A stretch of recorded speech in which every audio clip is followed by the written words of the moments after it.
We're delighted to have back Elyn Aviva and Gary White. Now, they've studied geomancy, earth mysteries, dowsing, sacred geometry in order to deepen their experiences at sacred sites. Gary has written a book called The Dowsing Mind, and both of them are co-authors of a transformative travel book series, Powerful Places In. They've got 9 books in that series, including Cornwall, Wales, Malta, Brittany, Ireland, and more. Elyn is the co-author with Ferran Blasco of Where Heaven and Earth Unite, which explores some of the features of dolmens, standing stones, and ancient churches that maximize their impact. Elyn and Gary are going to share stories and hear also from members of the global gathering about their transformative travel experiences. So welcome, Elyn and Gary. Well, we want to thank you, Wendy, for inviting us to come back to your wonderful podcast.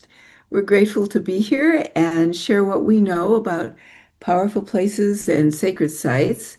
And we are very eager to hear from the people who are participating in this podcast after we give an introduction and sort of a summary of what we understand about some places. And we are eager to have all of you participate as well. So that said, I guess we'll start with Karnak. With Karnak, when it all sort of all started. So this was in the late 90s, and we were living in Spain, and we were taking trips up to Brittany in northwestern France. And I'd read about these Karnak stones, these alignments that go on for kilometers and are 6 and 8 rows deep. And I was curious about them. And we rounded a corner, and there was this large fence. And behind the fence were these stones, these rows and rows and rows of stones that went on forever. And I said, Gary, pull over. And he stopped the car.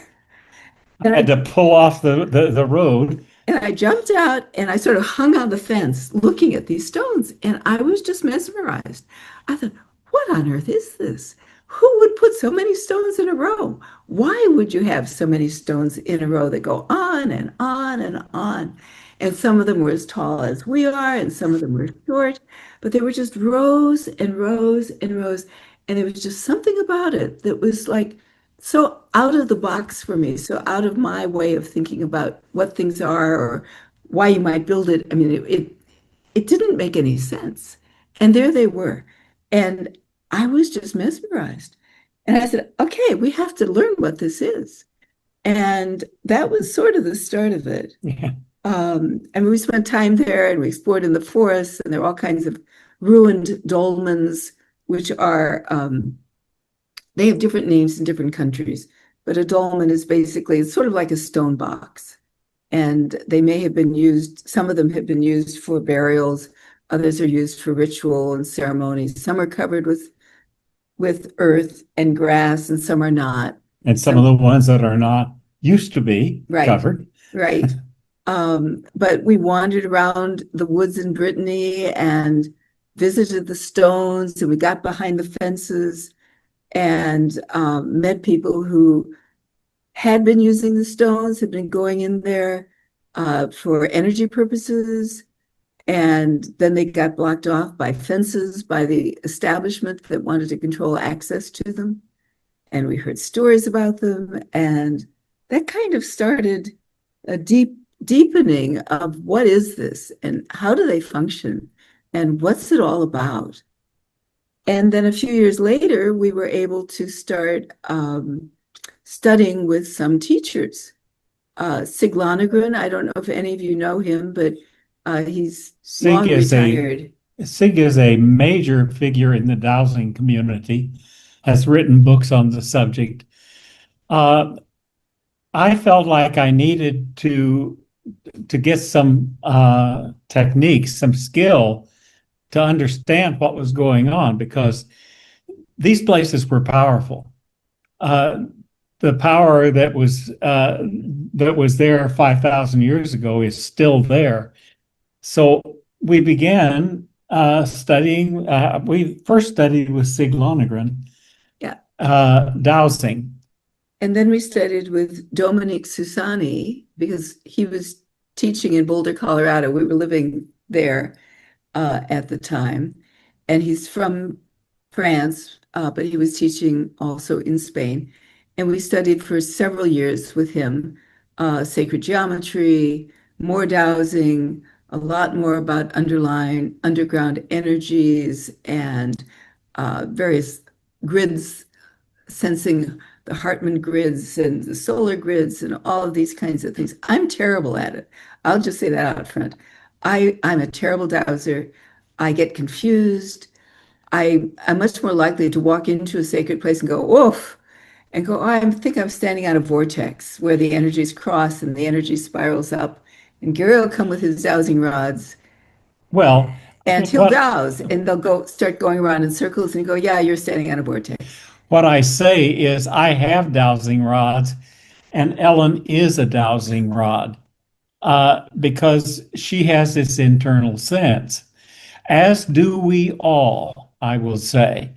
Our ancestors had abilities that lie dormant for us. They needed to be able to find drinkable water. Those who could find water lived. So they could walk out on the land and sense where to dig for water. And we've lost that ability because we go out to the kitchen and turn the faucet on. But we still have all of those abilities. They just lie dormant. And that's why when I said I wrote this book on dowsing, I called it Into the Multidimensional Realms and Back, because dowsing is really going into those other realms. It's leaving the left brain behind and going to the right brain. And in that area is everything that we need in terms of finding what we need, contacting our departed relatives, et cetera, et cetera. It's all there. And it just lies dormant for most of us.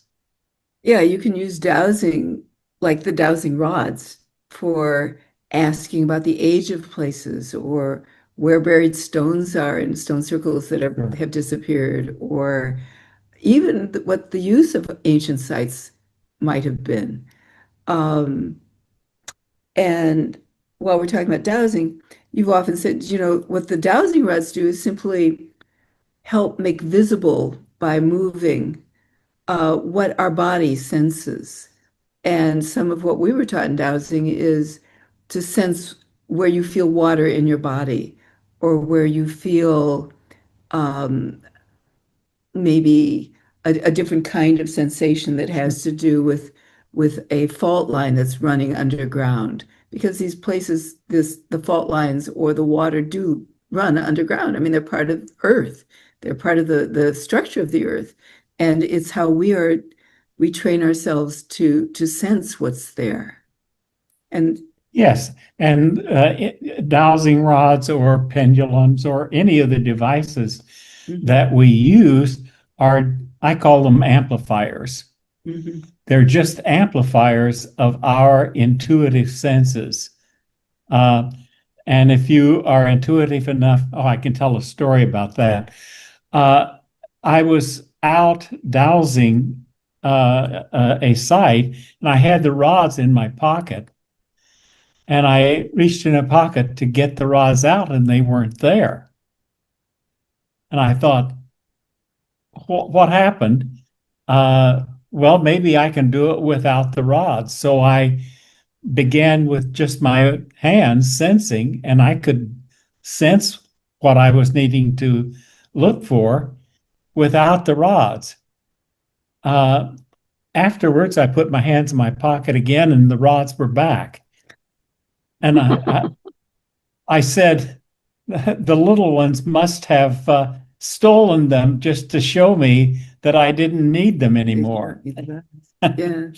That's lovely. Yeah, I mean, Dominique, and we also studied with Ferran Blasco, who worked with Dominique, and I wrote this, I co-authored this book with Ferran on Where Heaven and Earth Unite, because I kept wanting to know, how do these places work? How does the dolmen work? I mean, how do these places make sense out of the energies around them, and what is their function? And I could never get him to really explain. I thought if I sit down with him and interview him, I'll have a better sense of it. And so that book is sort of a collection of interviews. You can find our books. Well, and then we wrote this whole series called Powerful Places in Ireland and Brittany and Malta and Wales and Cornwall and Scotland. You can find them all on our website or on Amazon, but our website is pilgrimsprocess.com. But okay, so that's sort of the background. We got into it. We started studying. We wanted to learn ways to experience the places more intentionally.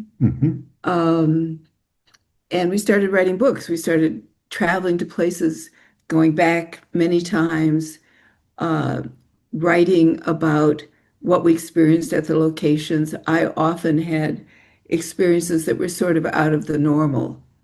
And so I would preface the section about that with maybe some energy experience that I'd had there, or some sort of visionary thing of something that had gone on there millennia before. And so those books are sort of an introduction to how to experience places in a deeper way, in a more intentional way that's transformative. So I guess that's that background. Okay, so now that we've done that, we can talk about what is a powerful place.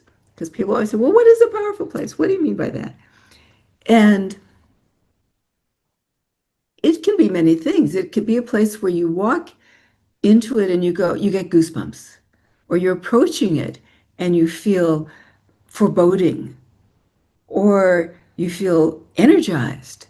Maybe you're at a stone circle somewhere and you're going, wow, I just feel like I'm, transported to somewhere else. Or maybe you go to a stone circle and you can't walk in, because as you get close to it, you sense, oh, this place isn't for me.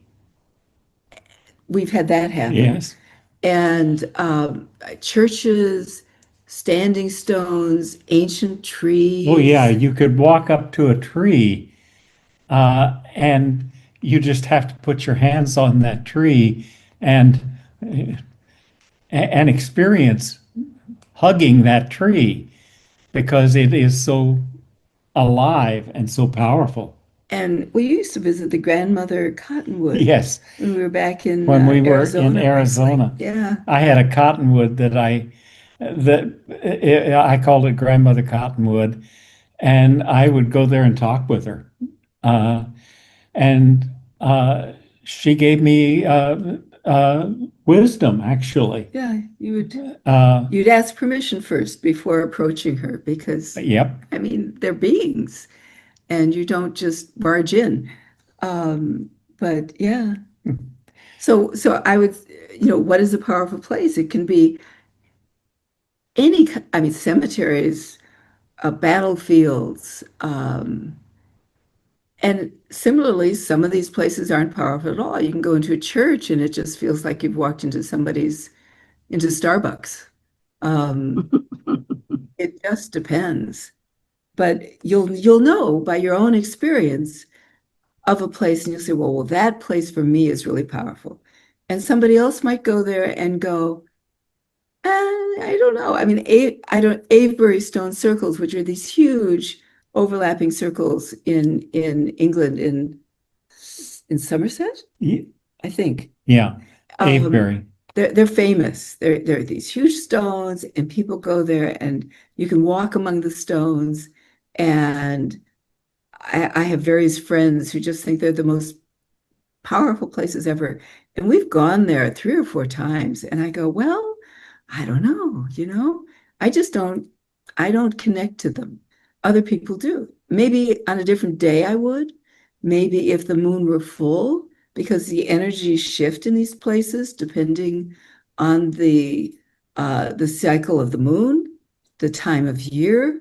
You go to some of these places at the uh, summer solstice, and they'll have a very different energy than they would if you went there February 20th or some random date.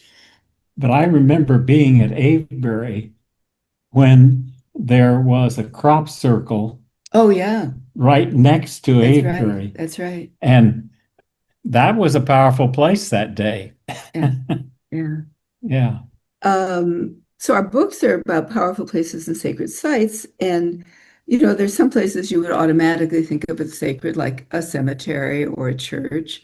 Um, we would say that most of these places are sacred. In fact, the earth is sacred. So a lot of it has to do with your intention and your connection to the place that you're going to.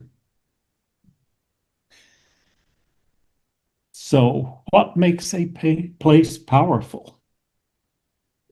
I was thinking about something else. Oh, I know. We Another example of this is there's years ago we went to visit a church in a nearby town in Spain, and our Oh, yeah. our our friend Ferran Blasco had said you have to go to Santa Maria, to this church of Santa Maria. He said it's so powerful. So we trotted, we drove over there and we trotted up the stairs. We were getting ready to go into the church, and this busload of tourists unloaded just before we got there. And they got there first. And they all trampled into the church and wandered around, muttering. We were hearing them say, what are we doing in here? And this doesn't look very interesting, and whatever else. And then they left. And then we were left in this church, and we are going, okay. And we sat down and we tried to center and meditate and go, okay, well, Farhan, whom we trust, said, this is such a powerful place. And we got nothing. We We were just not got, feeling a thing. this place had just been visited by a horde of tourists who had been there without any intention or any consciousness, who had been pretty much denigrating it while they were there. And then they trumped out. We walked across the street and had lunch Yeah. at a restaurant across the street and came back to the church, and it was completely different inside. The church had cleared itself. And this has to do with when you, I mean, this, I don't know I'm going to make this as simple as possible.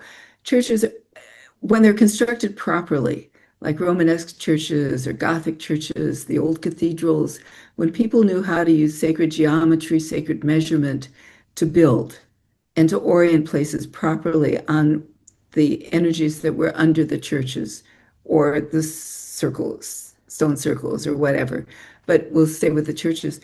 Um, they would clear them, so they were constructed so that they could clear the energies out. They could have a funeral one day, and you could have a wedding the next day, and you could have mass. And aside from what the priests were doing and the custodians, the places can clear themselves energetically. And so we came back, and the energy was completely different. We met it, we sat quietly, and we went, whoa, this is really, you could just feel an energy in the place that was sweet and just full of sort of loving energy. And it was just completely different. So that was an experience of how radically things can change depending on who's been there before. And we were in a big cairn in Ireland called Fornox, and it's huge. I mean, you can get, I don't know, 15, 20 people inside doing a dance, and it's high. It's stone, probably 5,000-year-old stone construction. It's covered with earth and grass on top that you enter in. Some of the stones have carvings on them. Um, and we were in there with a sacred sites group years ago, and it didn't feel good.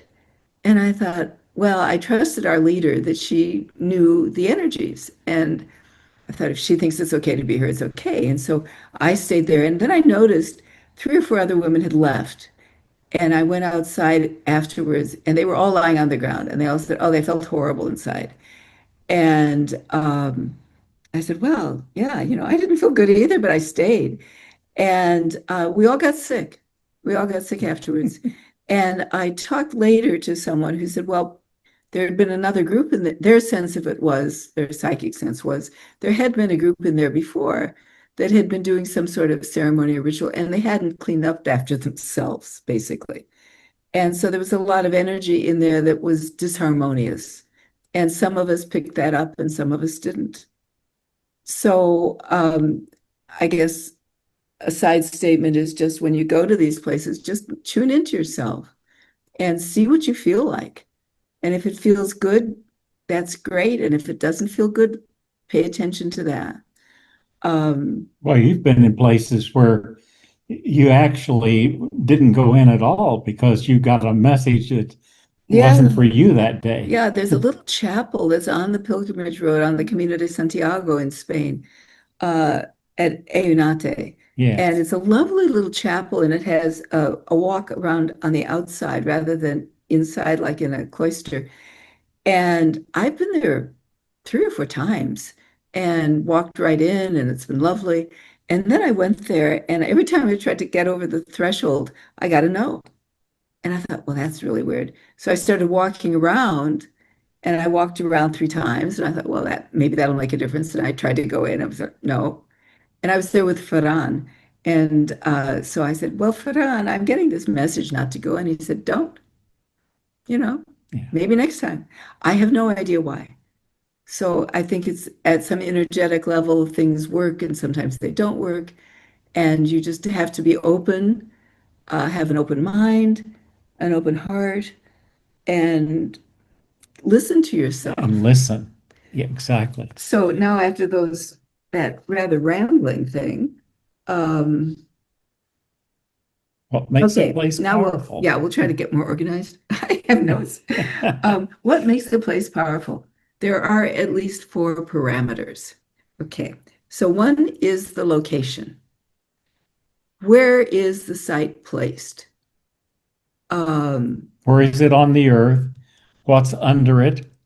Both, yeah, both geology, like what's going on under the site, and geography. What do you see around you? Mountains, hills? Are you in a clearing or forest? Um, but the geology is really basic to the location of the ancient sacred sites. And that's where the dowsing comes into. Yes. If we go into uh, a Romanesque church, and I douse, I almost always get lines that go through the church, often right on the center aisle down the nave, and often crossing right at the altar where the altar would have been before they moved it out farther from the back of the church. Uh, and you get these crossings of lines. The ancient churches were placed because they were over these lines.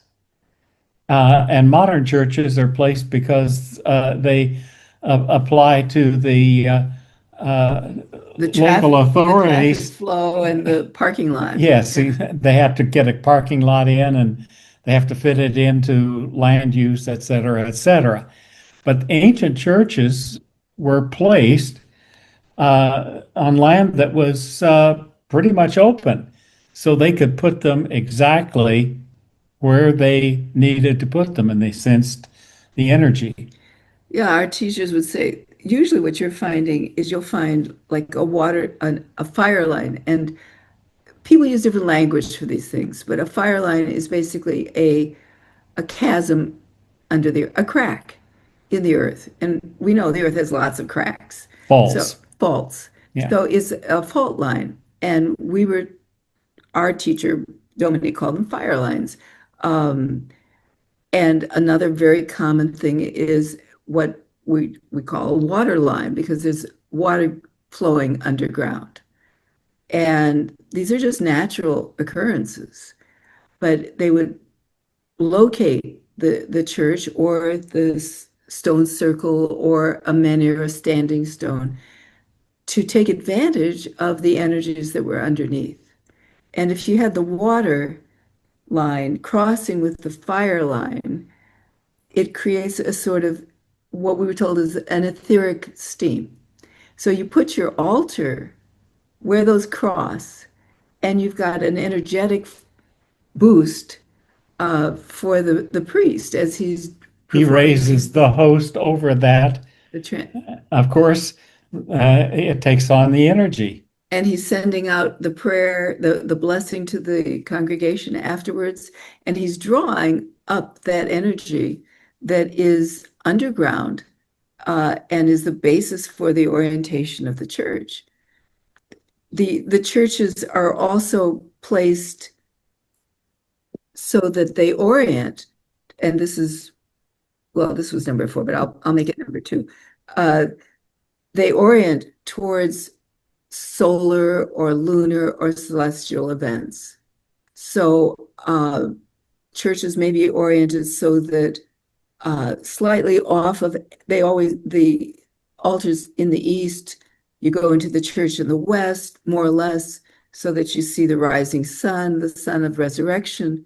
But it may be tilted off just a little bit to take advantage of the saint's day, if it's dedicated to Saint John the Baptist, for example. And his saint's day is June 24th, which is right nearly at the summer solstice.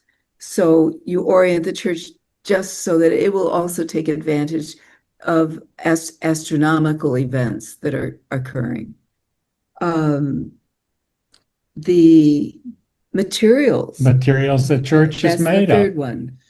Uh, or the standing stones. Yeah, so often these sites are made of granite, which is filled with quartz, which has piezoelectric properties. So the materials can have an effect on the church. Well, in Stonehenge, for example, they found that the blue stones, the small blue stones that are in the middle of Stonehenge, were brought from Wales, from Preseli Hills in Wales. Yeah, they were transported 140, 180 miles over hills and valleys and water to come to Stonehenge. And there's a reason they brought them. One of the more recent theories is they were part of they formed a stone circle there, and the people there came over to Stonehenge. Maybe they migrated, and they brought it with them, and that the stones had particular healing properties associated with them. And that's actually more than a theory. We've been in the Preseli Hills where those stones were quarried. Yeah, they know where they came from. They know exactly where they came from. And there was the remnants of a stone circle there, because a piece of one of them, the stones that's in Stonehenge, and they found the broken piece from that stone still buried in the ground where there had been the circle. It's really astounding. But you go, why did they do that? And Newgrange in Ireland, I don't know if any of you've seen it, but it has this reconstructed facade that's a mixture of pebble stones and shiny stones. And they've learned that the stones that were used to make Newgrange, which is a huge covered cairn, really huge, that they came from various parts of Ireland. So they were brought there, maybe by people who wanted to contribute to this special construction.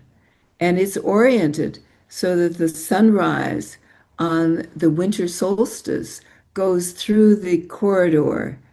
It's all covered, and there's a roof box above the doorway, and the sunlight from the rising sun shoots in only on the 3 days around the winter solstice, the sunrise shoots in, goes down this lengthy corridor, and originally would then end up hitting the back wall of a little chamber at the very back that's within this immense covered tumulus. And you can apply to be inside Yeah. on that day.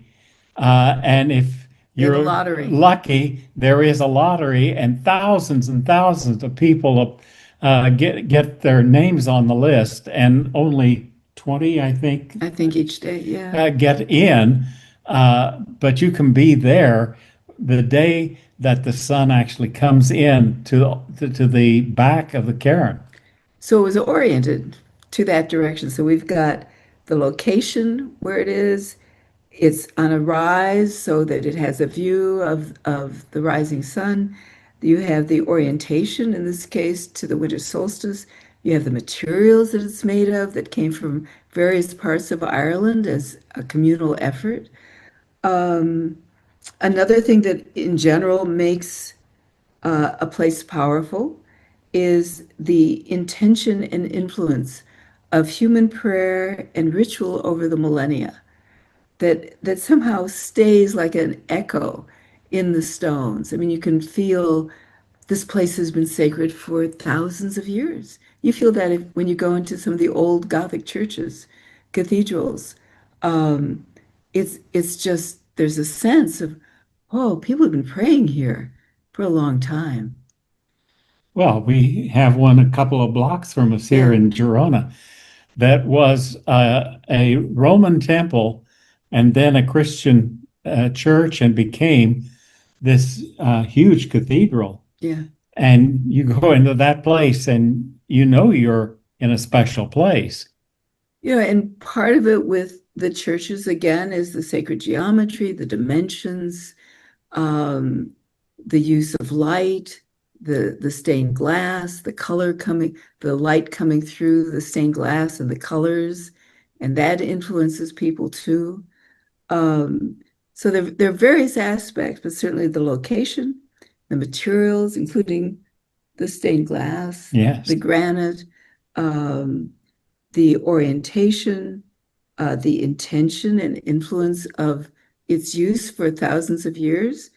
And then finally, because you bring to the experience of visiting a sacred place or a powerful place, you bring yourself, you bring your intention, you bring your energy. And that'll make a completely different experience than if you just are checking it off your bucket list. So it is important how you approach a sacred site. Your intention in approaching a sacred site is going to have an effect on the site and an effect on you. Because there is an interaction. I mean, these places aren't just a pile of stone or, a group of standing stones in a circle or whatever. They have a presence. They have a history. They've been affected by the sun shining on them for thousands of years, by the rain dropping on them, by all that's happened, by the energies underneath them that bring energies through and drain them off.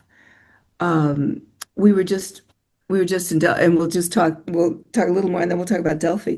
But we were at this retreat that we were at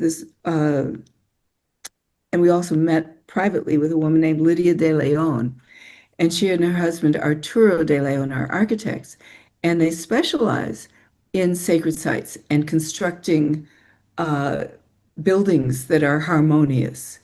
And she has a PhD in biogeology, the effect of geology on the human body. And there are ways you can measure this. I mean, there are electrode things they put in your brain, and they can check resistivity and all sorts of stuff when you cross over underground lines or when you're in a place where there are what she calls electromagnetic anomalies, which is a nice way to refer to some of the things we're talking about, because you have water running through underground current, forming a current in an underground stream, and it generates electricity. You have movement of air through some of these underground faults. You have these things coming together, and you have electromagnetic anomalies. And she's done a lot of extensive research mapping the magnetic, electromagnetic anomalies under sacred sites and powerful places, and correlating that with reactions that people have, and why so many of these places can be healing because they are drawing on the energies that are there in the land. Yes. And she told us uh, exactly what was going on at the temple of Apollo in Delphi. There are two underground vaults that cross right at the place where the Pythia, where the oracle would be seated. And gases came up from below, and the Pythia, the oracle, breathed those gases and went into an altered state. Mm-hmm. And that was all of the technology, if you will, of the Oracle of Delphi. So before we start talking about Delphi and our recent trip there, we just want to finish with talking about how you approach a sacred site or a powerful place. And we've said your intention is extremely important. And we like to think of it as it's like you're a guest. I mean, you wouldn't barge into your neighbor's house without knocking, right? I mean, you might even bring a gift over. You're introducing yourself to your neighbor, and you knock on the door, and you say, "Oh, hello, I'd like to meet you. Here's a little present." Maybe they invite you in, maybe they don't. You have a nice conversation. You are a good guest. You don't leave trash around, you know, and you're grateful, and you thank them when you leave. And that's kind of the model for visiting a powerful place or a sacred site, whether it's standing stones or a circle or a tree or a cave or whatever, that you approach it as if you're a guest and you're polite and you're grateful. We have an acronym that we developed called blessing. I don't know if I'll just run through it, which is that you start by breathing, by say you're outside of a stone circle or even a church, or maybe even a tree that you want to get to know. And you start by breathing slowly and centering yourself. So blessing, the B in blessing, you are becoming aware of yourself. You're slowing down, you're becoming present. The L is that you're looking and you're listening. You're going, okay, where am I? What's around me? What do I feel? What do I sense? The E is that you establish yourself in your location. You think, okay, what direction am I? You know, sky above and land below, east, south, west, north, the center within, or before me, behind me, to my right, to my left. You're establishing yourself. You're noticing where you are. Am I facing mountains? Is there something to see out there? Am I surrounded by trees? Mm-hmm. Is there a river running by? So we're at blessing with the E. Then sensing what's around you. Are there birds, animals? Is there a breeze coming through? So you're becoming very, very present to the location, not just to your body and what you're experiencing, but what's around you. What is it that why this place might be where it is, on top of a hill, in a valley, hidden from sight, or calling people to notice it. Um, and then you state your intention that you're going there, you know, with humility, with appreciation, with curiosity. Um, and you enter all of these places, you attune yourself by, if it's a church, an old church that's built according to the, sacred geometry and stuff, pause at the threshold, touch the doorway as you go in, and just pause a minute so that you are kind of bringing yourself harmonically into resonance with the space you're entering. If you're going to a stone circle, there's always a place where you enter. And the same thing, you pause. Maybe you touch one of the stones. You ask permission. You're always asking permission. You're there as a guest. And then you see what you experience.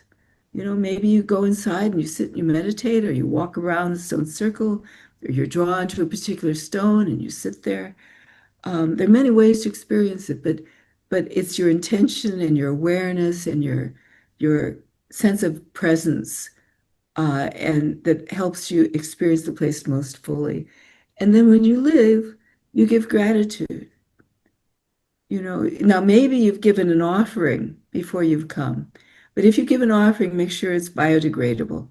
Don't leave a candle and candle wax. Yes. We've had to clean up sacred sites sometimes because people leave candle wax around, and people have to come and clean these places. And there's a lot of disagreement. There are a lot of people who go around and they feel called to bury crystals or something as an offering in different places. Um, we've been taught the places don't need. I mean, I have asked my guides actually, and they told me you need to ask if you're doing that for yourself or you're doing it for the place, because the place doesn't need it. That's what I've been told. But I know other people with absolute pure intention feel that they have been told by guidance that they are to bring something, a crystal, to help rebalance the place or to help reactivate it. And so I have no judgment. I'm just saying there are different views of that, but not to ever leave trash or candle wax behind. We were just in Delphi, and the leader, Kathy, we were at the sacred spring in Delphi that was a part of the whole complex, and we were bathing our feet in the spring, and the leader brought to the spring um, a little bit of soil from the And yew bark and bark from the yew trees in Rosalind, in Rosslyn Chapel in Scotland. Yeah. And she placed those in Delphi, connecting those sites, which I thought was a beautiful thing. Yeah, there's so much more. There's just so much more. But I think we'll stop. I mean, I'll just say there are a lot of people who feel very called to activate these sites again, and who have very developed stories about the networks that are covering the earth and how many of these places were constructed on particular places to link to other places, whether it's the pyramids, various temples all over the world. I'm not an expert on that. I can't speak to that. But there are a lot of people doing that kind of work, and they feel called to do that, and that they believe that this will help raise the vibration of the planet, and that these places were originally built as sort of nodes on a worldwide grid that help maintain the harmony of the earth, and that we've lost that because these places have become dormant, and that they need to be reactivated. And that's work that a lot of people are doing. Mm-hmm.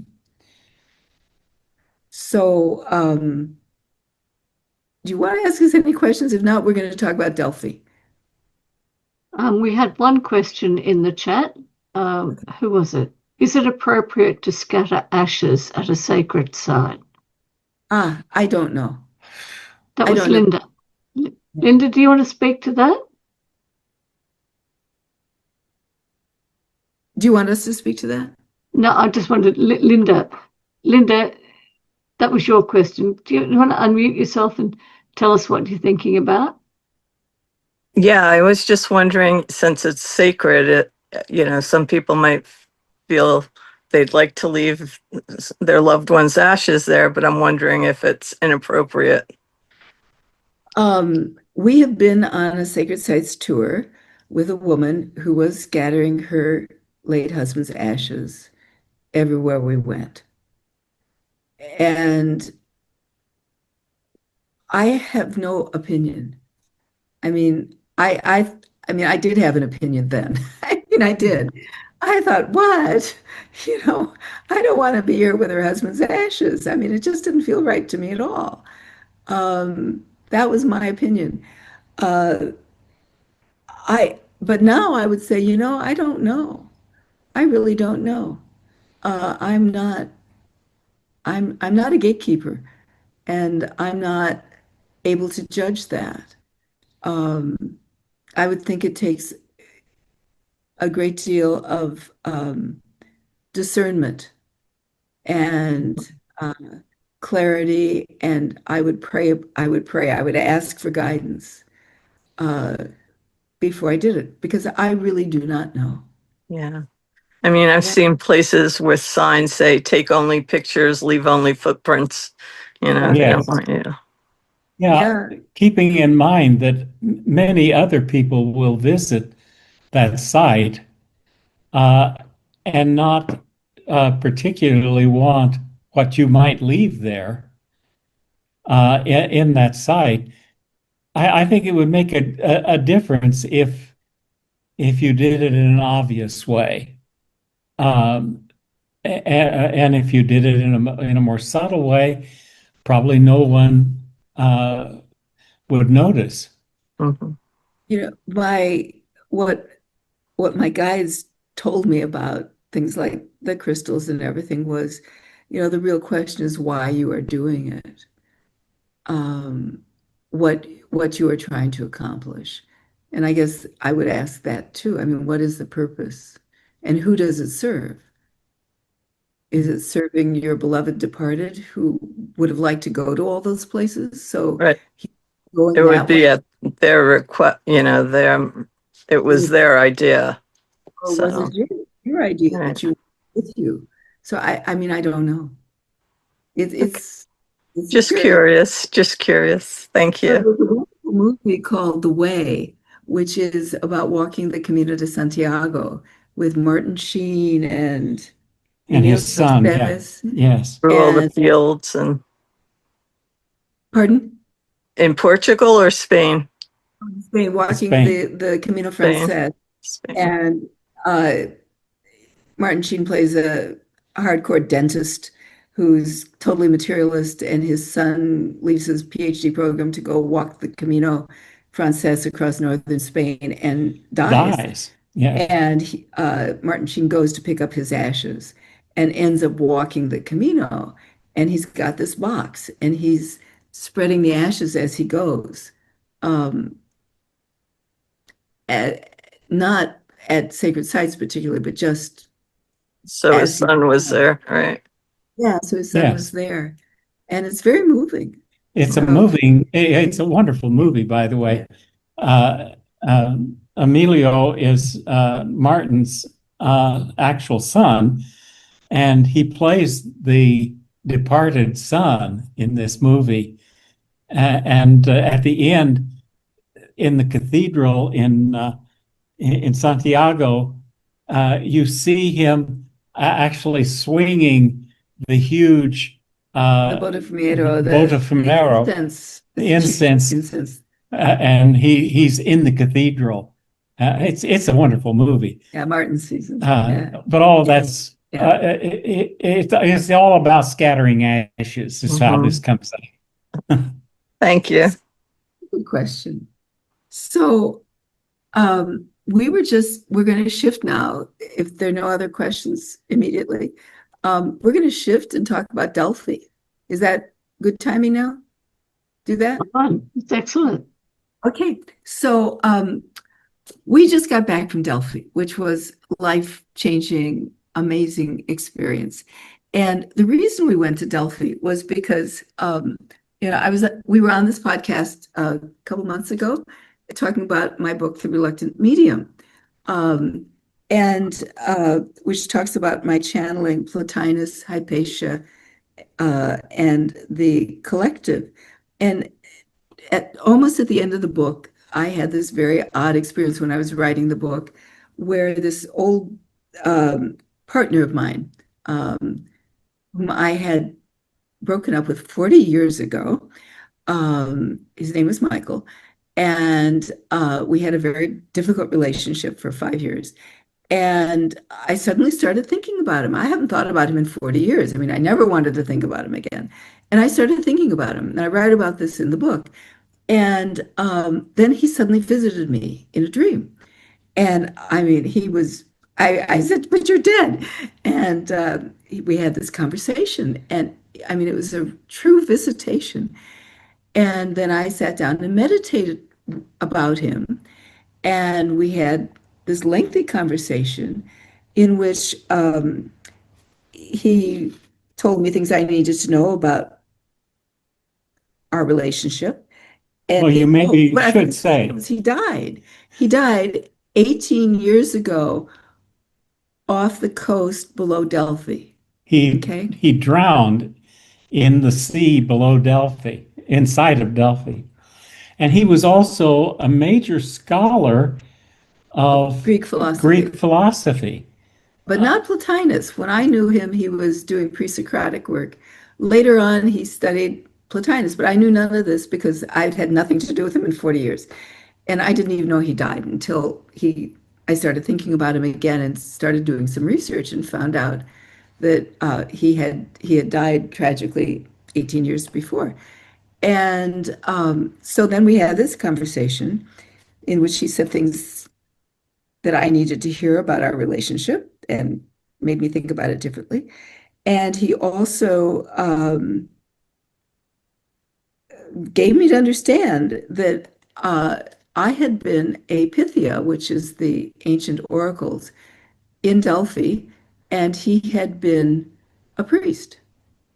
And I asked him whether it had worked out badly, and he said, no, supportive interactions, nothing went wrong. But he wanted me to remember that. He said, remember the Pythia. And then he came back again in meditation a few days later, and we were talking, and he said, go to Delphi, I'll meet you there. And I said, shocked and intrigued, oh my, well, maybe someday. It was the farthest thing from my mind to go to Delphi. I mean, Gary didn't want to 2 days later, travel much. And 2 days later, we got an email from the Gaia TV network yeah, announcing a trip to Delphi. a retreat led by Kathy Coyle, who is Irish, and Laurentine ten Bosch, who is Carrie Ann ten Bosch's daughter, and Carrie Ann's here. And I thought, whoa, this is 4 days. We could do that. And it's just Delphi. Well, it seems like we should do this. And we watched the video, and I thought, oh, I've got to do this. I mean, Michael said, see you in Delphi. And Gary said he'd go with me. And so we made plans. And because Gary's 88 and I'm 78, it was like, well, are we going to be able to do this? I mean, how steep are the mountains, and how easily are we going to be able to navigate this? And I talked to Kathy, and she said, "Don't worry, we'll drive you places if you need to be driven." And so I said, "Okay." So we signed up, and we went September 14th to the 23rd. We went first to Athens and spent a few days there. And then on Wednesday, we went to Delphi a few days early And then the retreat, which was fantastic and amazing, was Friday through Monday, and then we came back just Tuesday, 5 days ago. Yes. Yeah. And we went early to Delphi so that we could go up to the temple of Apollo. There's this whole archaeological complex, and the oracle was extraordinarily important for thousands of years. And it had begun as an oracle of the Earth Mother. And then it was taken over by the Olympian deities, the patriarchy, basically. And what had been a temple and a shrine and an oracle of the mother goddess was now the oracle and the shrine of Apollo, who was the sun god originally. And over the centuries, it became more and more and more powerful. So the oracle was always female, and her utterance, as Gary was saying earlier, she sat over a tripod, breathing in toxic gases and going into an altered state and issuing oracular statements. And the priests interpreted the statements and put them into a rhyming poetic form that was important in the classical period. And that went on for centuries and centuries and centuries and centuries. But when you were there, you were suddenly ill. Yeah, so we made our way up to the Temple of Apollo, which is in ruins, but there's some standing pillars and stuff, and sat down next to it to meditate because I go, okay, where's Michael? He said, see you in Delphi. I haven't seen him yet. And I thought, well, it has to have something to do with this relationship of oracle and priest. And so the best place is to meditate next to the Temple of Apollo. So I did that, and I got violently ill. I mean, I felt nauseated and queasy, and I just really wanted to throw up. And I understood that, I thought, oh, I was an oracle. Isn't that lovely? Isn't that prestigious? But what it was really awful because you got sick. And if you weren't careful, you could die. And some of the oracles did die. Actually, You the know this. Pythia did die sometime. Yeah. Yes. I mean, you're breathing toxic fumes and you're going into this altered state, and you're also controlled because you had to lead this very pure life, and you were kept from normal social life, and your utterances were interpreted by the priest. So you were sort of captive. You were sort of, sort of the gilded cage or something, but you were this oracle with tremendous power, but your words were reinterpreted or interpreted by the patriarchy, by the priests. And what was so interesting was when I had lived with Michael, so this is so many years ago. 40 some. Yeah, more than, yeah, in 1983, 84. My son was 13 and he lived with me and Michael.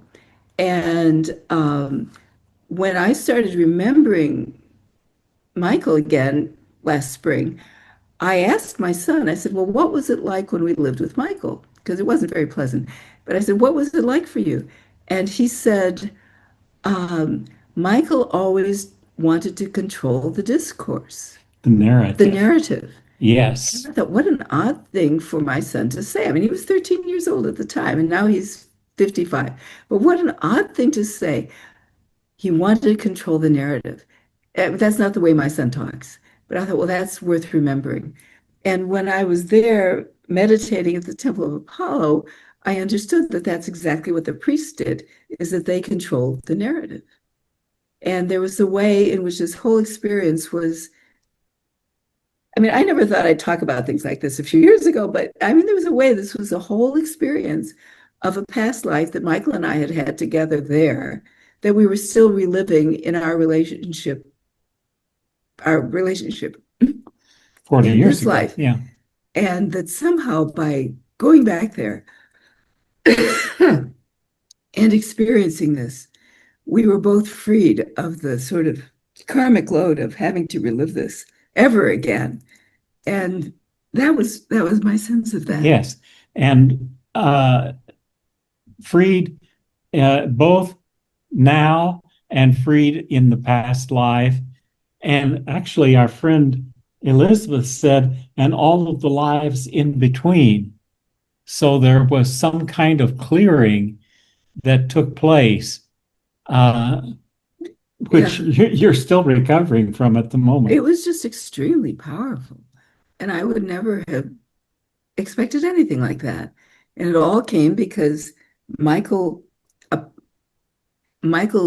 afterlife essence appeared to me in a dream and then spoke to me in meditation and told me things I needed to know. And that gets us to the theme of afterlife communication and including past life. So it was very, I'm still not together from it because it was so powerful. Yeah. So Delphi was a continuation of the Reluctant Medium book. It's going on still. So that's, I guess, That's our experience. that's our experience. Do you have any questions? Anything? I'm sure people have questions. So if you'd like to ask a question, if you'd like to raise your hand, use the hand raise at the bottom of the bottom of Zoom, and we'll put them in order. Lloyd. Hi. Well, this is great talk. I'm wondering, I live in California in the USA, and there's a lot of consciousness around here of the fact that we're living on unceded land from the indigenous people. And I'm wondering if you have any thoughts about approaching the fact that, it's like I'm living on somebody else's home. I mean, that's true anyway. Even if I was living in Europe, I would be living on somebody else's land from way back. But there's a really, I think, tense relationship between the white settlers and the natives. And sometimes I think I feel that on the spot where we have our community, our apartment in that community. And I wonder if you have any thoughts about that kind of thing, about how to approach it or whatever. Yeah, it's a very good question. Maybe do you have Native American people around you who have had that, who would have been in that land? Well, I've gone to actually only one event with it was a very good event. It was like 3 or 4 hours, and they talked about, asking permission, and they talked about the horrible things that went on 150 years ago here. But other than that, I have not talked to them. There are organizations here that I've thought of. Yeah, they even have a restaurant of Native American food, the same cuisine that they ate 150 years ago. Yes. Anyway, yeah. That's what I would think, is contact some representative of the Native people and ask them what you can do to honor the past. Is there some sort of ceremony you could do, some sort of offering you could make to the land? I mean, you're not gonna give back, I mean, you can't give them back the land, but maybe there's some way, some sort of way of acknowledging that will make the land feel better. I guess I need to say my great grandmother was Cherokee. So I carry some of that blood with me. But we are all such mixtures. I mean, I have British blood and I have Native American and God only knows what else. We are all such mixtures. And we're all living on what was other people's land. That is true. it was particularly bad the way the white settlers treated the natives. There's no question of that. Um, and I don't know how we ultimately, I don't know how we ultimately atone for all of that, but it is true. Uh, I think I mean, yes, ask the local elders, or just say what you said, Mm. and you feel the land doesn't, that there's this disharmony, and what could you do as an offering or Hmm. a way of recognition to make it better?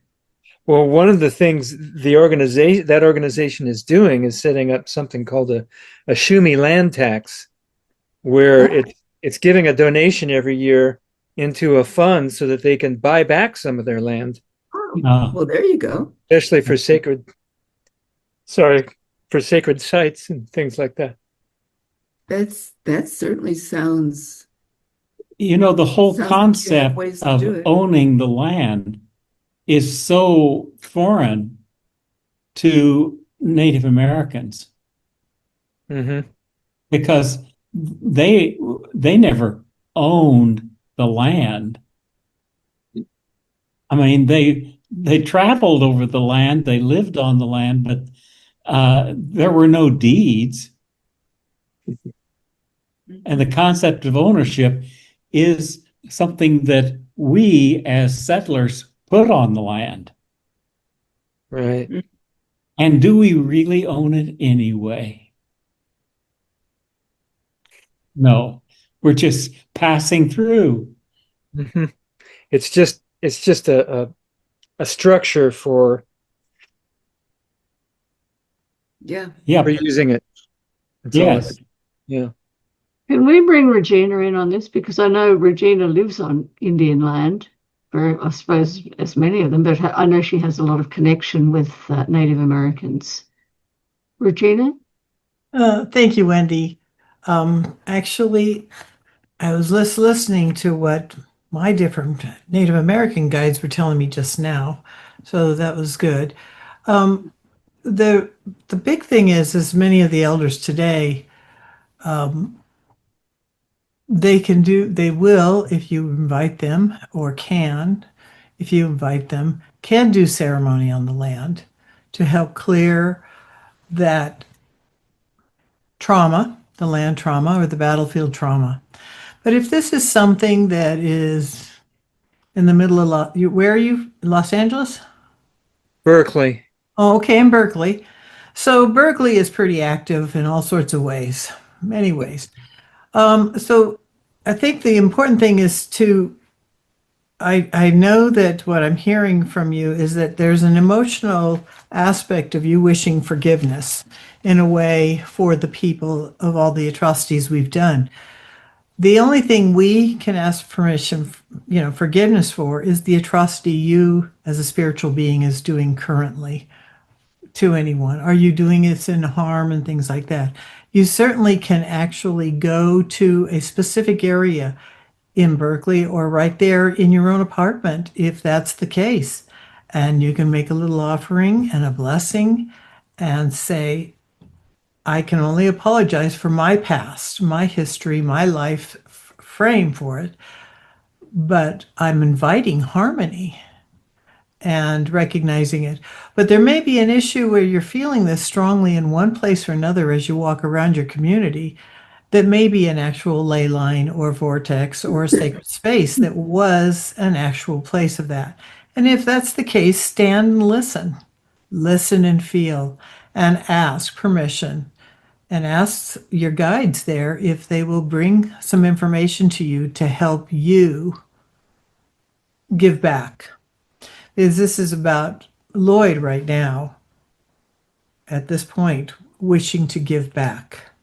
Because there's part of you that's connected in this history of this land. Maybe you were one of the Native Americans that were moving forward through it all. So you're feeling the conflict internally. There's could be many different reasons, but my instinct says that to go wander around and feel the difference of the land itself, and then feel where there is a power point, the sacred spot. It could be anywhere. Try to avoid the freeway though, but or a crazy sidewalk. But there's Berkeley has got some spectacular areas, and you will probably find a massive church on top of one. To be perfectly honest, you will find something massive that has been built on top of that sacred spot, because that's what as Elyn was saying, that's what they found. That's where they went to. That's where they built them. It wasn't just the community hall. It was the Grange or the church, often the church.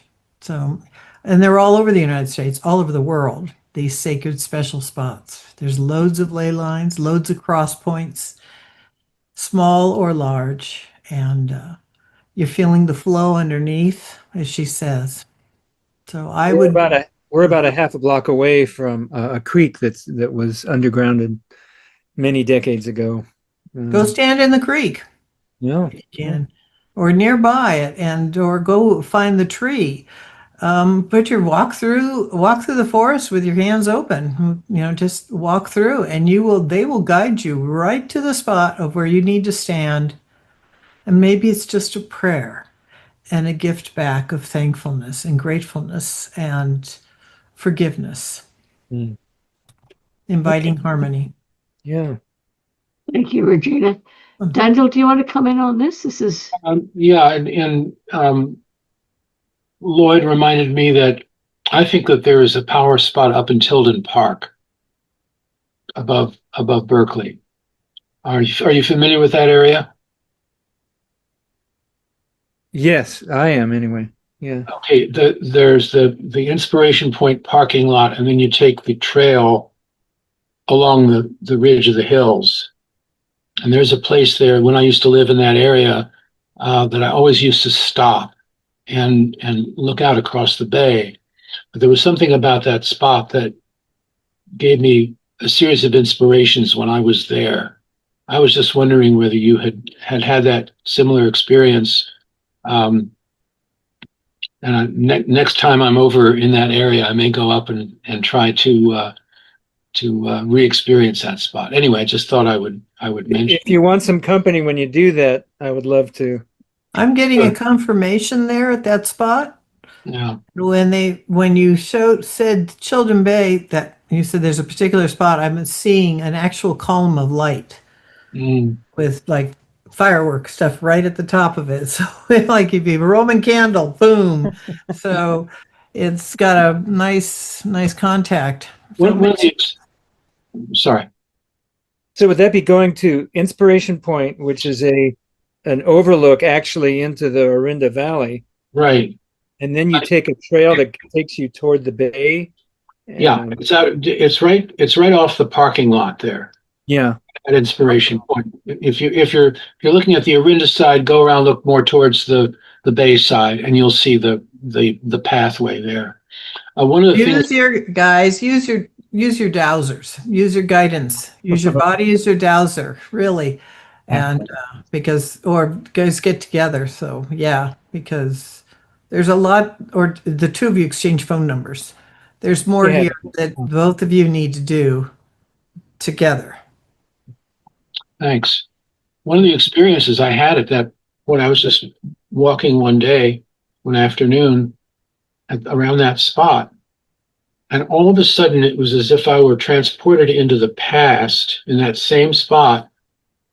And I was aware of the abundance of wildlife that would have been normal there at that time, that we're just not accustomed to seeing there. But the difference was amazing. And I suspect that those who inhabited the land maybe 500 years ago would have been in this abundant environment of wildlife. That surprised me. I just, bam, it just sort of hit me. There's a book called The Elony Way that'll back you up on that. Mm-hmm. Yeah.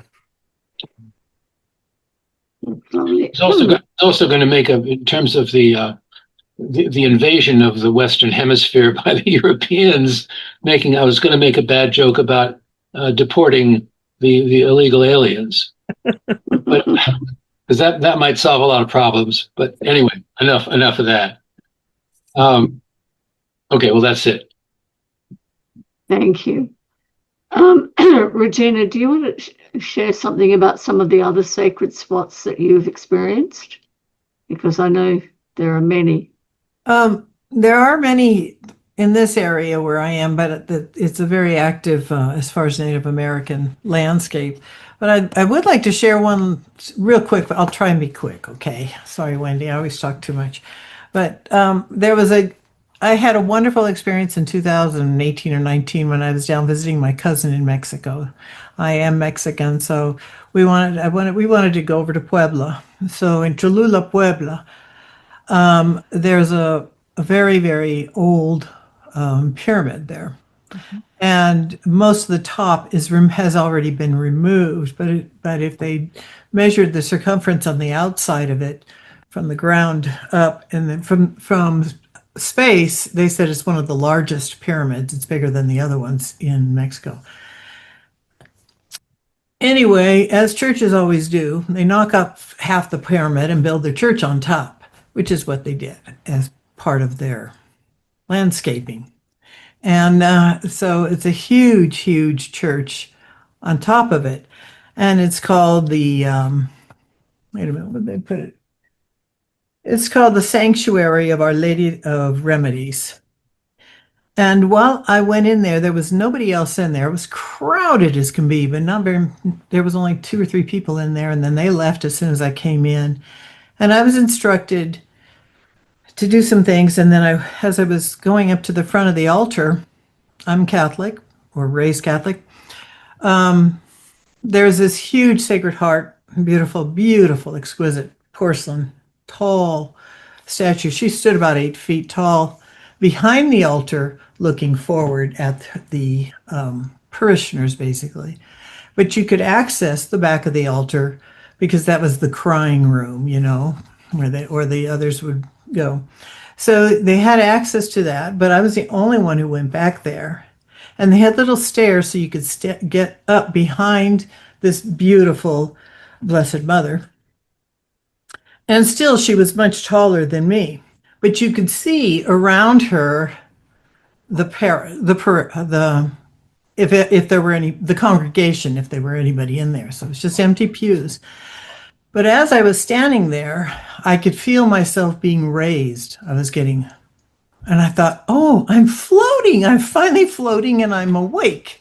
I was so excited because I was getting higher and higher, and I was really high, man. It felt like it. And pretty soon I am above her head. And so she's over 8 feet. I'm 5'6". So I've raised above her height and am looking down over her crown into the parish. And I'm going, oh my God, I hate to look down at my feet, but because I'm wondering, I'm convinced now I'm flying because I'm so physical. And I look down, my feet are on the ground. They're still on the ground. So my body has pulled all the way up above it to look down. And it was so wonderful. I mean, I was loopier than ever. I had to hold on to my cousin to get down the pyramid because I was sure I was going to roll down. But it was just the most amazing experience. But not only was the experience of this out of body proportion, but what it was with her voice talking to me. And that was just so lovely. That's one of my favorite of all of the little sacred spots. So anyway, that was my story, Wendy. Thank you very much. Does anybody else have a story that they'd like to share of a sacred place? Susie Weller? Yes, I was inspired to go to Malta after reading Elyn and Gary's book. And from that, I wrote my own book about 52 global reflections, a pilgrim's travel memoir. And one of them you'll see is on Malta and about being able to go to the Hypogeum. And it was pretty amazing to be there. And I hung back from the group, and I just did this kind of reverberating through their Holy of Holies. And it was truly, truly a very powerful experience. And, just so while I was there, we also went to Turkey and had a chance to go to Göbekli Tepe and some of those old ancient burial and recognizing the wisdom and experiences that are there. And so my book has 52 different locations around the world with photos and reflection questions. So it's really about a pilgrim's travel journey, as you said, with the blessings of bringing a mindset and intention. And certainly when we were in Newgrange, just being there, they're at that time in 2004, they were able to simulate what that would be like during the winter solstice. So that was a powerful kind of experience. And also going to Lourdes, and like you said, wherever there's underground water, just the bathing and that sense of intention, I think is very powerful. So thank you for being on today. Oh, thank you, Susan. Yes. Thank you, About sis. for those. Yes, go ahead. No, the hypogeum is an underground Temple. Buried underground in Malta, on the main island of Malta, and it's just amazing place. It has, as you're saying, there's a room that is called the Oracle Room that has been created to so that the reverberation is what, 111 or I'll talk about that a little.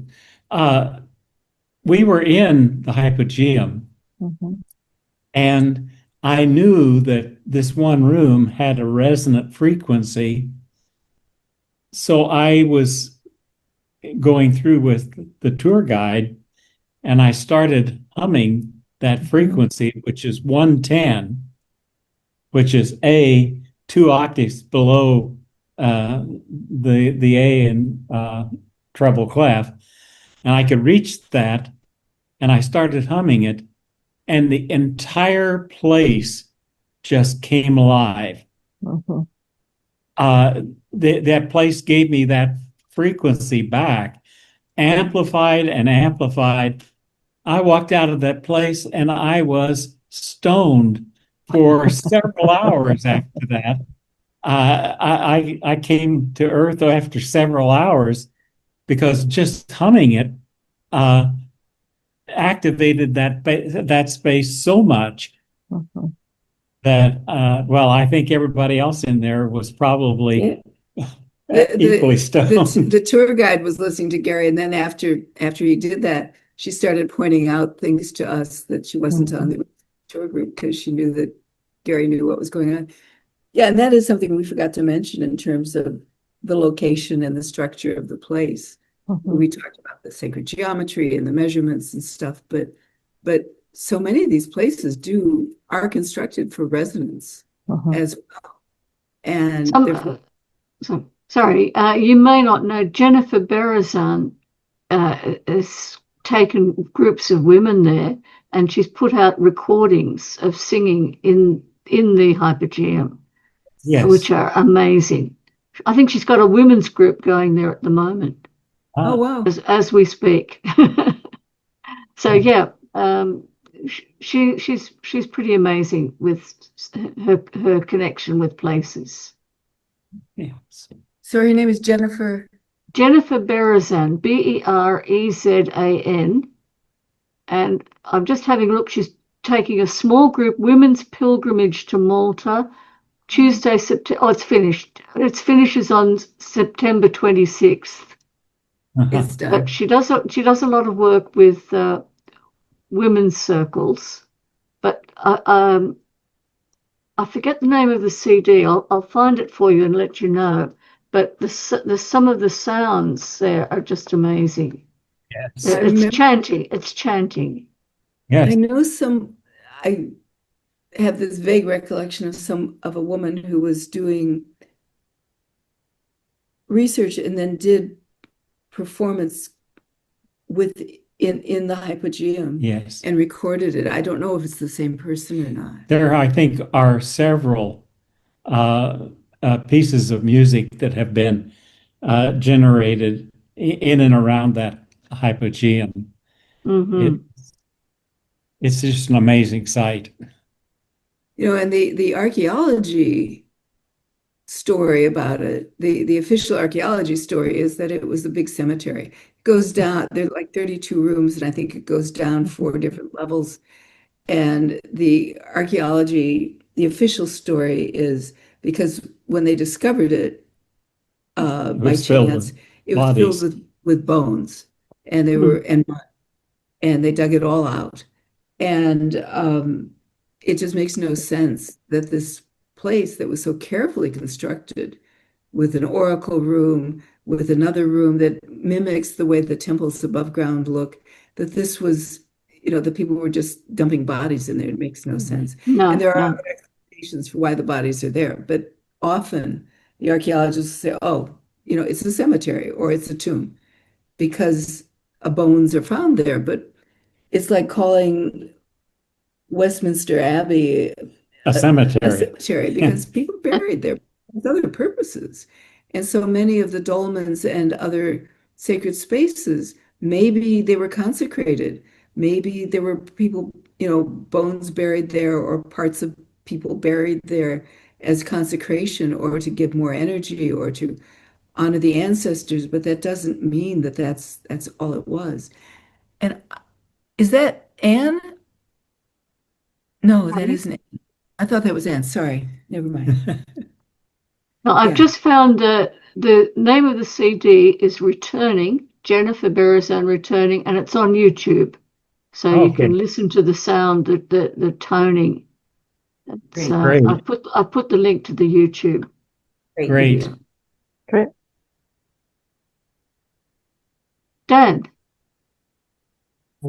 Yes, thanks, Wendy. That album is one of the CDs I have permanently in my car CD player. Great for absolutely. long drive, beautiful.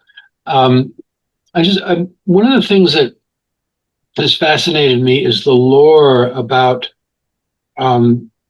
earlier iterations of humanity, i.e., Atlantis and Lemuria, if one accepts the notion that these previous iterations did not have the development of ego as we currently understand it, and that the other side of that equation would have been an inherent sensitivity to the kind of energies we're talking about today, to the geomancy of place and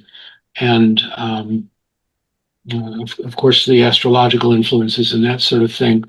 Does that make sense to you? Absolutely. Absolutely. Our ancestors occupied places because they felt good there.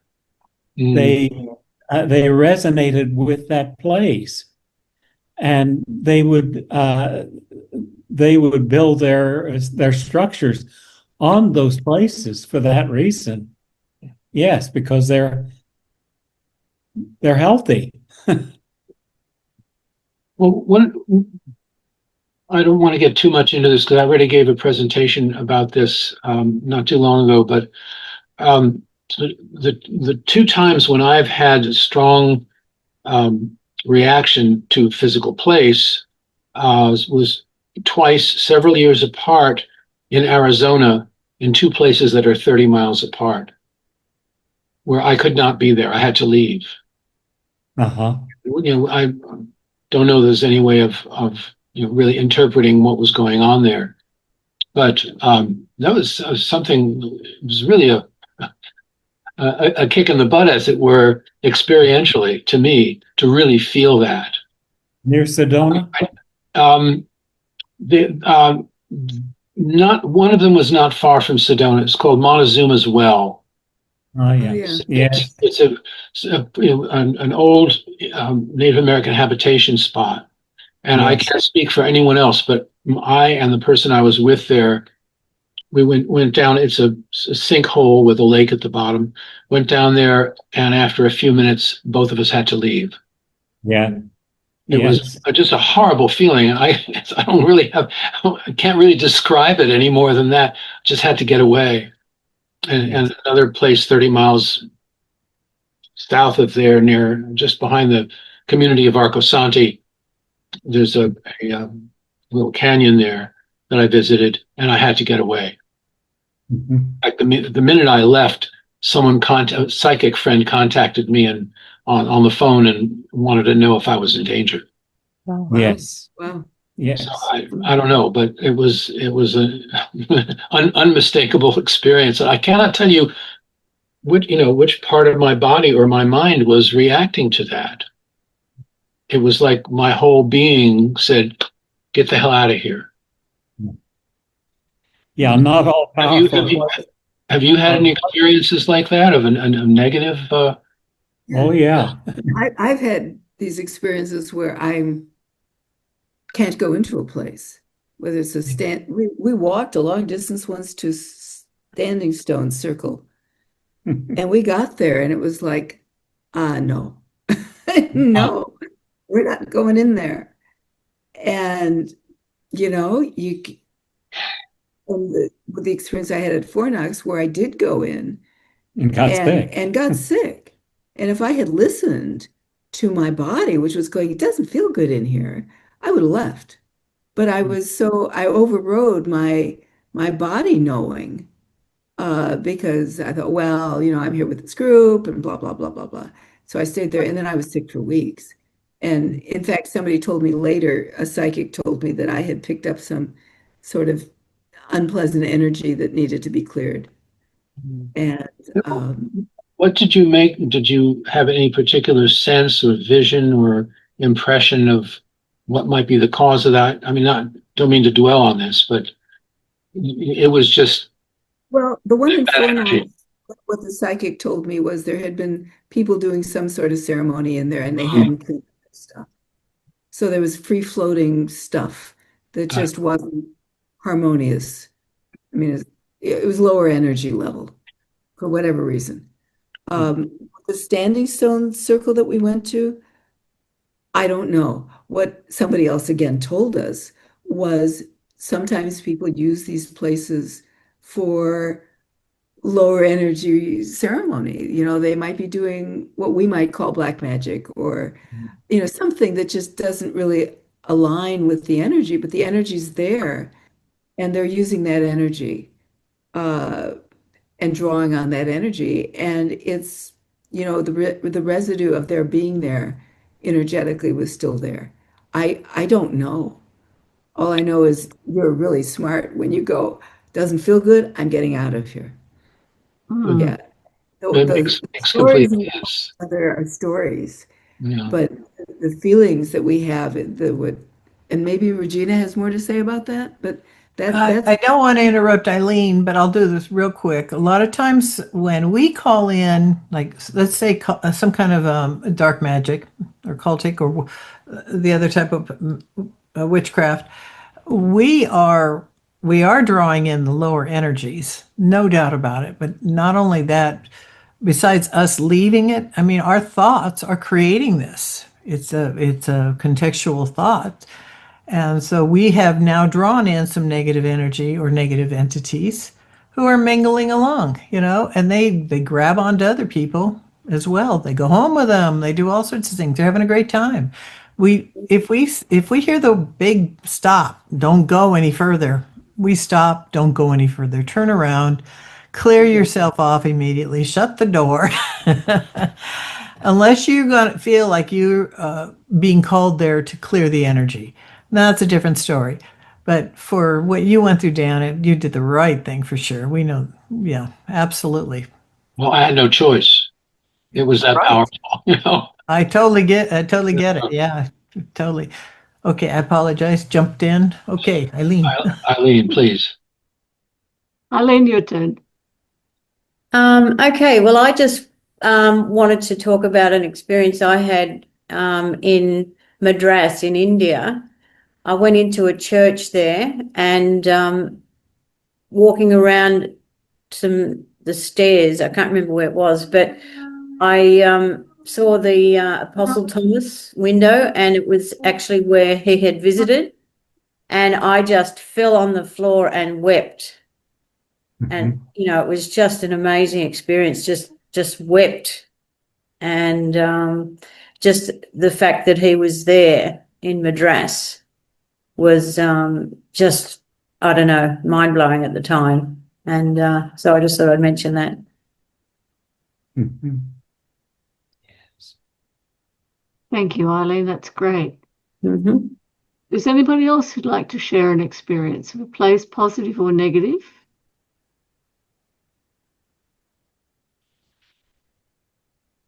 Can I say one more thing?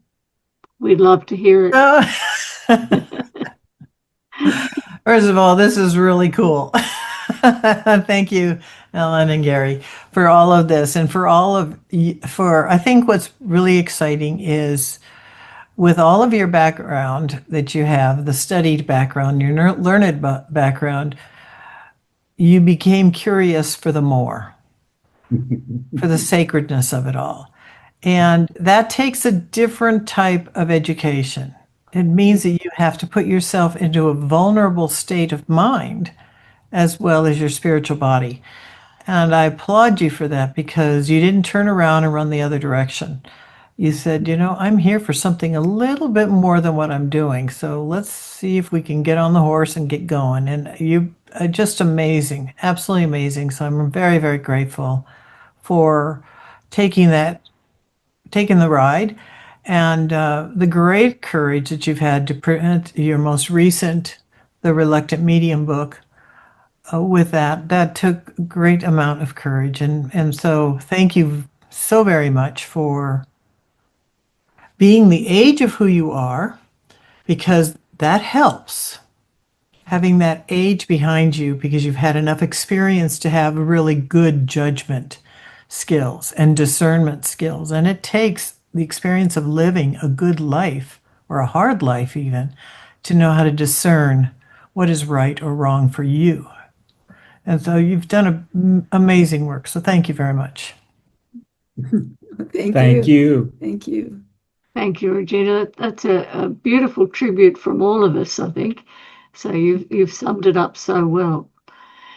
While I think about it, I've put a link last year. Debbie Malone is a very good medium from Sydney. She's particularly good at psychometry, and she does a lot of work with the police, putting her hands on photos and everything, and solving crimes, finding evidence, finding whatever. And she did a talk for us on visiting stone circles in England.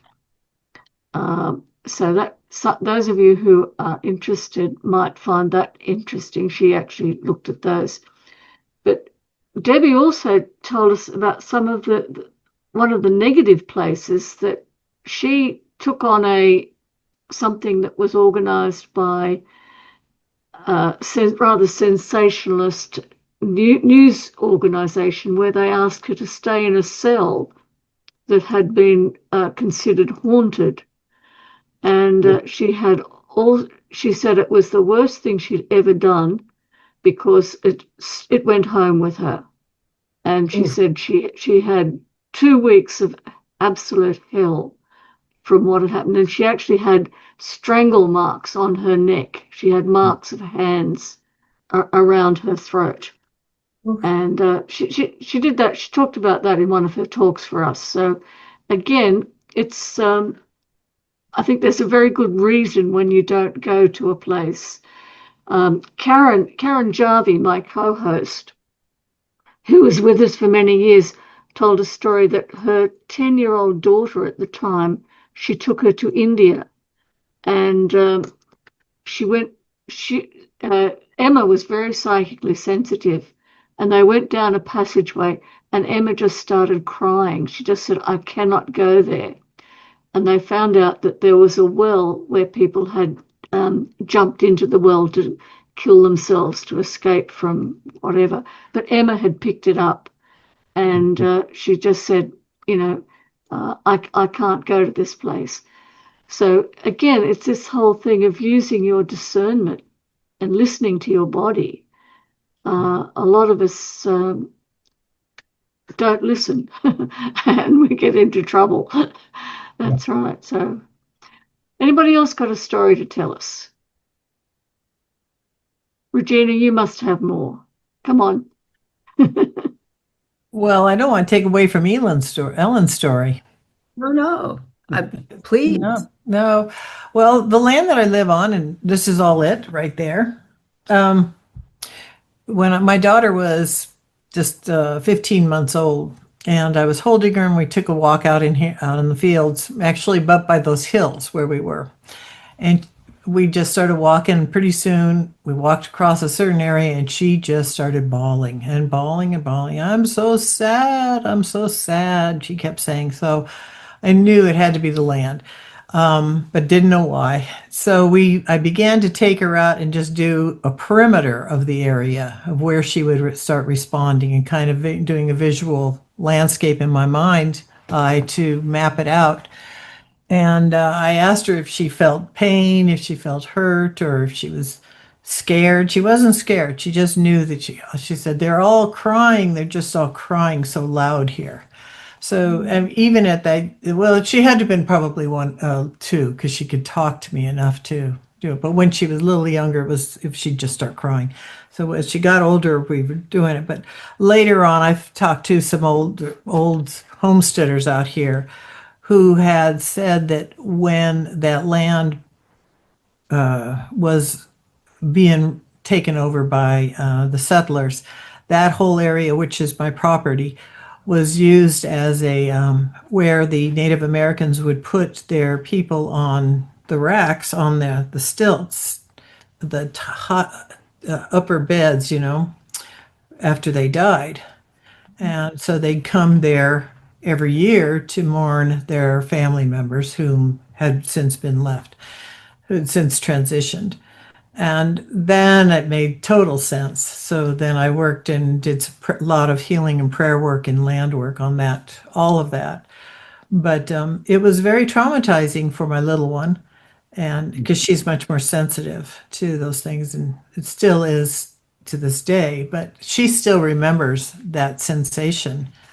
But eventually, after we did the clearing, she couldn't wait to be, that's the area she hiked all the time and always wanted to be out in that area. She wanted to be by herself. She wanted to just listen. She said, because she could hear the drums. So it's just, we just don't know. That's Regina, you just to zero in on your location, you're in the western panhandle of Nebraska. Correct. If anyone wants to check it on the map, and you're near the town of Shadron. Yes. Yeah. Way out in the hills, the boonies. Yeah. 17 miles of dirt road. So nobody bothers me. Except for the ghosts. Elyn, of all the places you've been, what is the place that leaves you most uplifted, elevated, inspired? Like Regina has her story about that church that just really left her out of body, literally. Do you have any places that really, when you think back on, you think, oh my goodness, there must be many, so many, huh? And they're all so different. I mean, I was thinking about that, and I thought it's closed now, but there's a place called Loch Crew or Slivnicaleach outside of Dublin. It's Irish, and there's hillsides, and there's a number of cairns that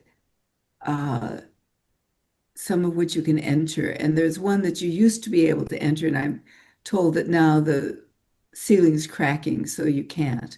But it's one of these earth-covered tumuli or cairns, Passage tomb. passage They tomb, call them. though it's not a tomb. And so it goes in, it has a long, narrow entry of stone. And then at the back, there are 3 chambers, which is like Newgrange, but it's smaller. And they're carvings on the stones. And when we went, the first time we went, this is oriented towards the autumn equinox sunrise. And we went there at a different time as well as at the autumn equinox. But we went in there, and the side chambers, each of them had a sort of a stone threshold you had to climb over. But there were a few of us in a group, and I got in there and I climbed over this 2-foot tall stone barrier and got into the back chamber, which is covered with these rock carvings. And I put my hand on we sort of meditated in quiet. And I put my hand on this flower-shaped, petal-shaped carving, and I disappeared. I disappeared. I went into a different dimension. I have no idea what happened or where I went, or didn't last long, but it was one of those, what the heck happened here? I just put my hand on it and I was gone, just gone. So Fascinating, absolutely fascinating. yeah. An interdimensional portal. It was. Kind of that way. It was. Yes. Yeah. Have you ever had experiences of time slips in any of these places where you suddenly find yourself either having missing time or glimpses of another time? Glimpses of another time. Malta. Oh, Malta. Yeah. Maltese priests. Yeah. We were in the Gigantia, which is on Gozo, I think. Malta has 3 islands, and the main one is Malta, and then there's Gozo, and then there's Comino, I think, that's very tiny. But Gozo has Gigantia, huge temple. And we were with a group that was, sacred journeys. And this one woman had brought a set of crystal bowls, and she just learned how to play them. So she was hauling them around to all of the sites. And she set up in the antechamber, the side. These are partly ruined. The walls are standing. There's no roof over them anymore. And they're huge stones. And so she set up and she started playing the crystal bowls. And I just thought, no, this is not right. This is not respecting. This was my judgment. It was not respecting the heart, the vibration of the place. I could have been completely wrong. Now I would look back and go, I was probably wrong. And she was probably listening and responding appropriately. But at that point in time, 10 years ago, or whenever it was, 13 years ago, for me, I thought it just didn't feel right to me. And I got up and I left. And I thought, she can play her music, I'm leaving. And I went down a corridor, and these temples in Malta tend to be very rotund. They're sort of like a big flabby figure 8. They're very feminine in shape. And so I went down this corridor to the far end, turned left, and there were little walkways, and turned left, and there was a stone altar built into the wall. And I don't know what made me do this, but I just raised my hands like this and faced it. And all of a sudden I saw a group of sort of semi-transparent priests. And they were dressed in flowing robes, and they had these sort of conical hats on that ended like this. They were white, and they were just there. And I was terrified. And I was running as fast as I could. I thought, oh my God, what happened? And I just went running out of there. But And then they started showing they up started showing up in the too. other temples around there. Well, I asked our organizer, who was Freddie Silva, and he said, "Oh, those sound like the guys he had seen in the King's Chamber in the Great Pyramid."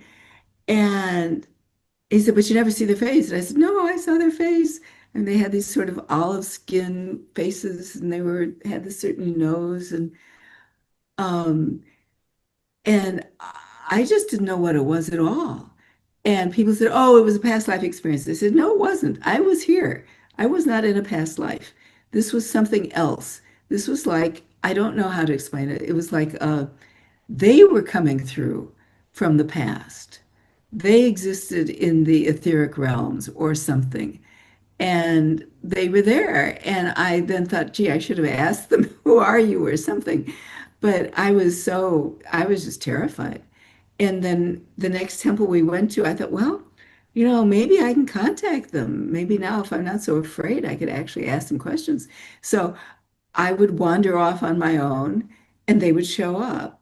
And I'd start to ask them things like, "Oh, do you worship this figure?" And they look at me like, "You are so stupid."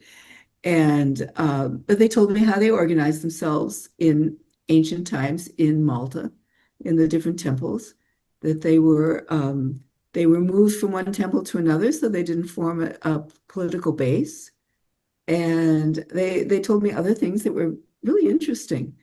And when we came back to Malta the next year, they were there and they talked to me and gave me some good things that I needed to know. Um, so I guess that's one of the primo experiences in a powerful place. Fascinating. I'll keep this quick because we're running out of time here. But in 1990 or 91, I was in the south of France with my then partner Cheryl, who's a musician, was doing she's a harpist and was doing a concert tour there. We had a week off, and so we traveled around to the ruins of the Cathar fortresses in the southwest of France, in the foothills of the Pyrenees there. And long story short, each of these places we went to, and sometimes she would play her medieval harp in the ruins of these chapels, which was just incredible. But we visited at least a half dozen of these places, and each one we agreed on the feeling of the place. Some of the places we could not wait to leave, and others we didn't want to leave, just wanted to stay there forever. So that was quite an experience. I won't get into details now, but that was I'd forgotten about that until just now, and just wanted to bring that in also because that was a very powerful place in the Middle Ages. You may know about the Albigensian Crusade, where the Cathars who occupied the southwestern part of what is now France had this very kind of Florient civilization that was wiped out by the Northern Catholics. And it was I think the largest massacre until World War II in Europe. Yeah.